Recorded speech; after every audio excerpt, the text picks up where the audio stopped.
This is from Jacobin. Michael Brooks championed a cosmopolitan socialist vision. The late Michael Brooks championed a vision of international solidarity grounded in our shared humanity. In doing so, he was reviving a tradition of cosmopolitanism that has long animated socialist and working class movements at their best. Michael Brooks was the rarest thing, a warm and brilliant communicator who combined sweeping intellectual curiosity with a deep moral conviction. I was only able to speak with Michael a few times, but I was immediately struck by how real his interest in other people was. Michael never did that thing where one gets a few stock questions about your life out of the way before moving on to talking about oneself. To talk with him was an experience of two people really getting to know one another, and he made you feel valued by the sincerity of his interest in your opinions and concerns. That is why, in the 3 years since Michael passed away, his loss has never been more keenly felt. Cut down as he was rising to the heights of his powers, Michael had just released his book Against the Web, responding to the intellectual dark web, which ended with a few of his thoughts about cosmopolitan socialism and what it might mean to his intellectual and spiritual heroes. For Michael, authors like Cornel West and Amartya Sen, and politicians like his beloved Lula da Silva, embodied a kind of cosmopolitan spirit wherein nothing human was foreign to them, and no person who needed help was too far away for them to listen. All this made it intimidating when I was pitched on writing a book on cosmopolitan socialism to build on what Michael had set out to do. On the one hand, it seemed like a reasonable fit. I'd already written a book on international law and cosmopolitanism, and had always wanted to come back to the topic. On the other hand, it was hard to imagine a more humbling request. I wasn't Michael, and I felt it deeply wrong that he'd been denied the time needed to write his own book on the subject. Eventually, with more than a little encouragement from my friend Ben Burgess and Michael's family, I came to feel doing the best job I could was the most respectful tribute I could pay to Mike's legacy. The end result was a how-to guide to cosmopolitan socialism, an attempt to explain some of the history and philosophical rationale underlying the ideals that Michael espoused. The Greek word cosmos can be translated as world or universe, and of course cosmos. Simply put, a cosmopolitan is someone whose community is the world or the entire universe. The philosophical tradition of cosmopolitanism is usually thought to have begun in the Western world with Dionysius the Cynic, who famously declared himself a citizen of the world when he wasn't telling Alexander the Great to slag off. Later, the Stoics also played a crucial role in establishing a new cosmopolitan attitude in sweeping the Roman Empire. The Stoics stressed that though we all may prioritize the families and communities of our birth, our common humanity requires us to broaden the spheres of our concern even wider. Stoics like Seneca also put forward early arguments for the moral equality of all human beings, noting how emperor and slave alike come into the world naked and vulnerable, and leave it by returning to the dust. Unless you're a pharaoh, and then you just take everybody with you and all your shit. You mummify yourself. But the ideal of cosmopolitanism has roots outside the West as well. Legend has it that after a particularly great battle, the Mauryan Emperor Ashoka, ruling in what is now India, expressed horror at the suffering carried out in his name. Converting to Buddhism, Ashoka declared he would fight no more aggressive wars and committed himself to interfaith dialogue and establishing a community of harmony and tolerance. Why the fuck can't we all do that? Are you a Buddhist?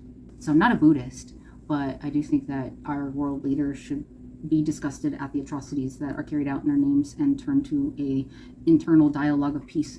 Every world leader should be Buddhist. Yes, absolutely. Yes, it's a requirement. Without a doubt, the most important philosopher of cosmopolitanism was Immanuel Kant.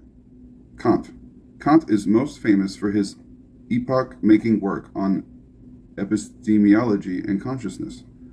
The critique of pure reason, along with his pioneering contributions to deontological moral theory in the groundwork to the metaphysics of morals and other works. But Kant was also actively concerned with the course of world history and was deeply disturbed by never-ending wars and brutalities initiated by authoritarian governments. In essays like Perpetual Peace and Idea for a Universal History with a Cosmopolitan Purpose, Kant called for an end to wars and the peaceful transition of all states to a republican system of government, and developed an early version of refugee rights based on an entitlement to hospitality for those fleeing danger, ideas that he thought were necessary to realize universal human freedom. Despite these merits, Kant's work was flawed.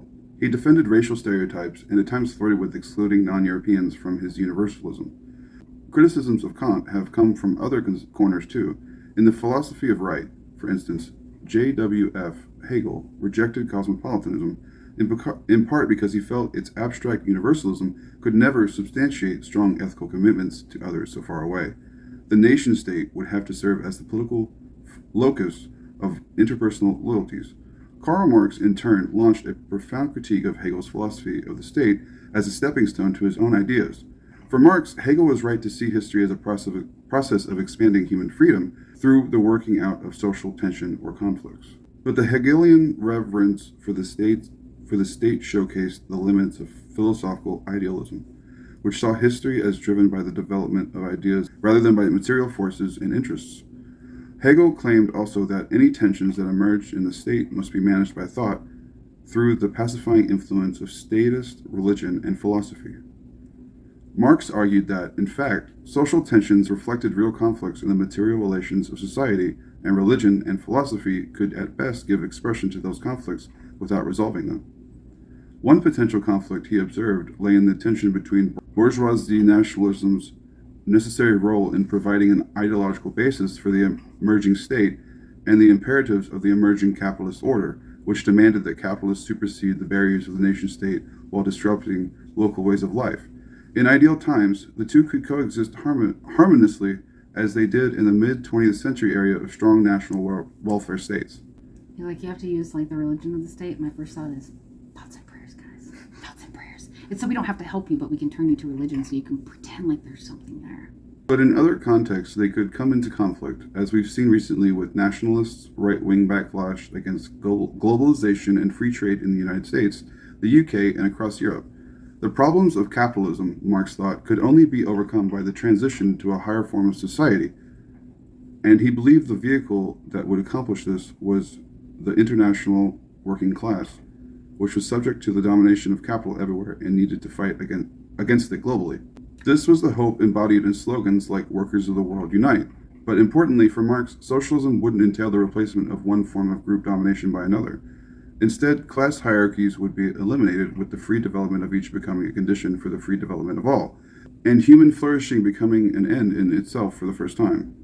In no small part because of Marx's influence, socialists throughout the 19th and 20th centuries have often acknowledged the cosmopolitan sweep of their ambitions. After all, workers are exploited the world over.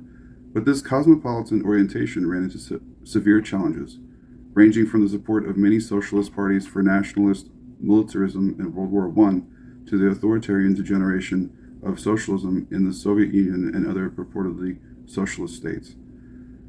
I mean, that's just CIA disinformation, really.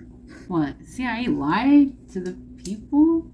Some of these challenges were due to the tremendous barriers to successful international organization, not those imposed by reactionary forces.